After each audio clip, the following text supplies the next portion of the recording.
जगन्नाथ दर्शक बंधु धर्मज्ञान TV YouTube channel परिवार को आपण मान को स्वागत। जो मित्र माने हमारे चैनल को लाइक शेयर और सब्सक्राइब करी नामती समाने लाइक शेयर और सब्सक्राइब करने को कदापि भूलंतु नहीं। सर्वे भवन्तु सुखिन, समस्ते खुशी रे रहंतु, आनंद रे रहंतु। जगत जननी मां कनक दुर्गांकर आशीर्वाद समस्त ऊपर रहू।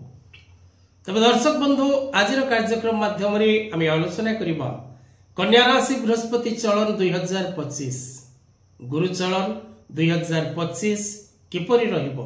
कन्या राशि कन्या लग्न नाम राशि रे कन्या 12 13 14 नक्षत्र कन्या राशि पई किपरि रहिबो 13 मास रो समय।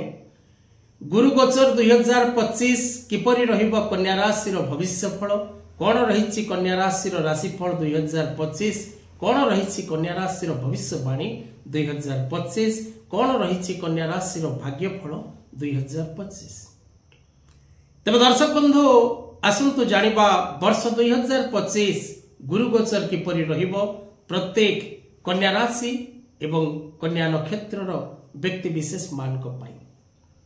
तेज दर्शक बंधु 15 मे 2025 रे बृहस्पति वृष राशि आसी मिथुन राशि रे प्रवेश करिवे।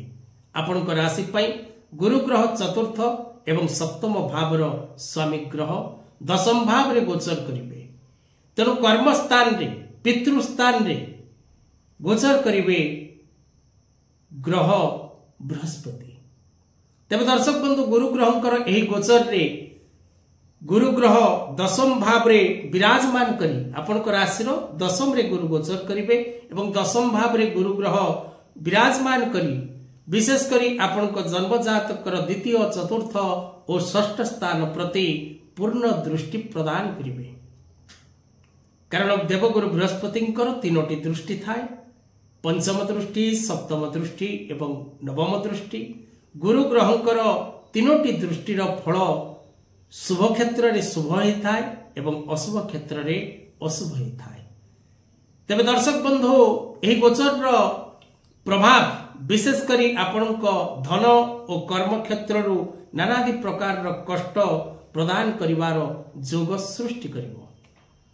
तेणु विशेष करी आपण प्रथमतः जदि आपण किछि धनजनित कार्य करूचंती बिजनेस करूचंती बा कौन जगार किसी पुंजी निवेश करुचंती बा share market trading export import real estate आदि विभिन्न प्रकार व्यवसाय निजर पुंजी निवेश करिचंती। तेबे पुंजी को आपण निवेश करबा पूर्वरु निजर जन्म जातक विचार करी पुंजी निवेश करिवार आवश्यकता अछि। जे पर्यंत आपण निजर जन्म जातक विचार न करैचंती 15 मे 2025 पर कदापि आपण कौनसी क्षेत्र रे पुंजी इन्वेस्ट करंतु नाही।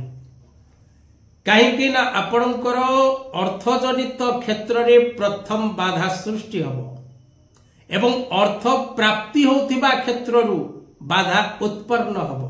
अर्थात आपणकर कर्मस्थान डैमेज हबार जोग रहिछि। आपणकर धन स्थान डैमेज हबा पूर्वरु आपणकर कर्मस्थान कर्म नाश कर्म च्युत बा कर्म आपणक ठारू हजिबार चांसेस बहुत अधिक रही।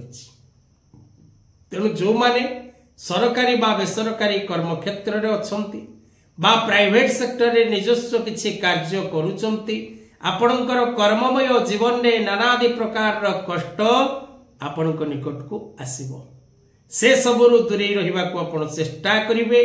विशेष करी आपण उपरिस्थ कर्मचारी सहकर्मचारी एवं निचस्थ कर्मचारी सहित सुसंपर्क रखिबा को चेष्टा करंतु। कारण ए मानक द्वारा ही आपणकर कर्म क्षेत्र रे विभ्राट सृष्टि हबो। व्यवसाय करुथिबा व्यक्ति विशेष माने सावधान, कर्म करुथिबा व्यक्ति विशेष माने सावधान। धन क्षेत्र एवं कर्म क्षेत्र ए दुईटी क्षेत्र प्रति आपण 15 मे ठारू सतर्क रहिबा को चेष्टा करिवे। धार उधार कौनसी व्यक्ति को धार दियंतु नहीं बा कौनसी व्यक्ति ठारू आपण उधार नियंतु नहीं। बिना कारण रे आपण शत्रु पीड़ा भोग करिवे माली मकदमा कोर्ट कचेरी समस्या पड़े विशेषकर शारीरिक असुस्थता भोग करेंगे शिक्षा स्थान रे प्रत्येक बालक बालिका माने विचलित रहिबे चंचल प्रकृति देखादेव मानसिक अस्थिरता देखादेव शिक्षा क्षेत्र प्रति सेमानकर स्पर्धा एवं स्पृहा कमिबार लागिबो सेमानकर रिजल्ट खराब होबो भूमि भवन वाहन जनित कष्ट आपण भोग करिवे जानबाहन जदि आपणकर निजर रहिछि तबे खराब होबार चांसेस रहिछि बिक्री होबार चांसेस रहिछि दुर्घटना घटिबार चांसेस रहिछि एवं यातायात समय रे आपण सावधान रहिबा जरूरी कहीं आपण यातायात करथिबा समय रे दुर्घटना घटिबार जोग मध्य रहिछि वैवाहिक जीवन रे अशांति भोग करिवे मानसिक कष्ट भोग करिवे उभयक मध्य रे मतभेद देखादबो जो माने लव रिलेशनशिप क्षेत्र रे अछंती सेमानक पई मध्य समय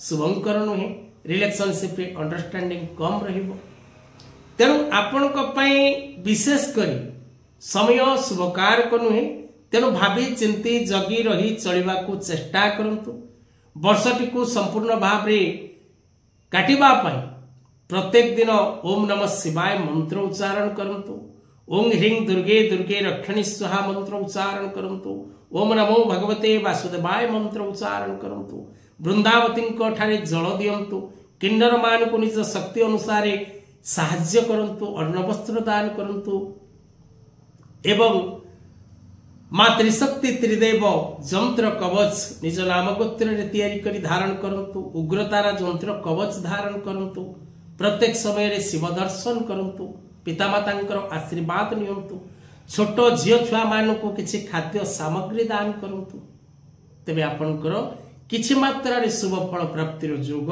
सृष्टि हबो तेबे आजिर कथा वस्तु को एठी रखिबा जय जगन्नाथ।